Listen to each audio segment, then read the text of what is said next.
meron po siyang craniopharyngioma na pagkapanganak po, so gano'n nandun na sa kanya. Pero pagaling naman po, magaling na po siya. So yung isa pong healing niya before kami umuwi na kay makita na po si Ate Vice. Bakit mo favorite si Ate Vice?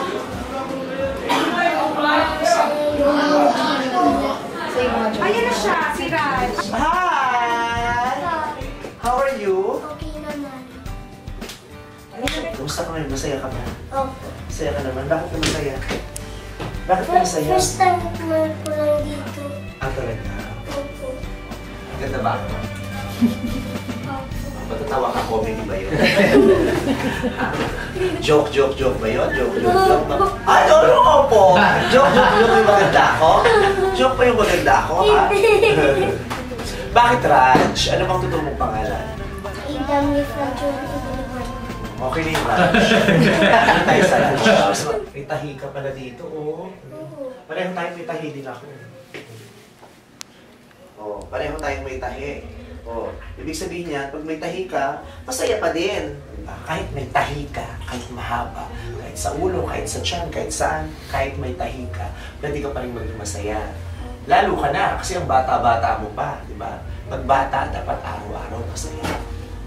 Diba? Kahit anong nararamdaman mo, minsan din, nadadaba ka, may sugat ka, mahapde. O kahit may sugat, dapat masaya pa din, di ba? Huwag mong isipin yung sugat. At mabatiin na rin kita ng happy birthday kasi baka hindi tayo magkita, nandito ako, nasa Aklan ka, di ba? Mabatiin na kita ngayon ng happy birthday. Ano gusto mong gift? Huwag na lang yung bike. Perahin mo na lang pang paggamot.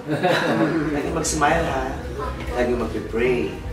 Tatandaan mo yung sinabi ko ha, kahit may tahi, pwede pa rin maging happy.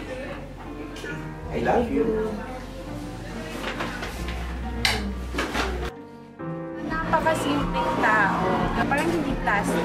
Kung ano nakikita mo sa TV, ganun-ganun talaga siya. Hindi siya maarte.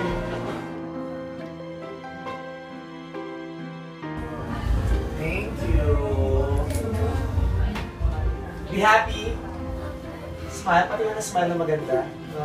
Kinikilig kaya siya kanina. Yeah, kinikilig siya. Ilang taon eh? Salamat na Salamat sa pagpapunta sa amin dito.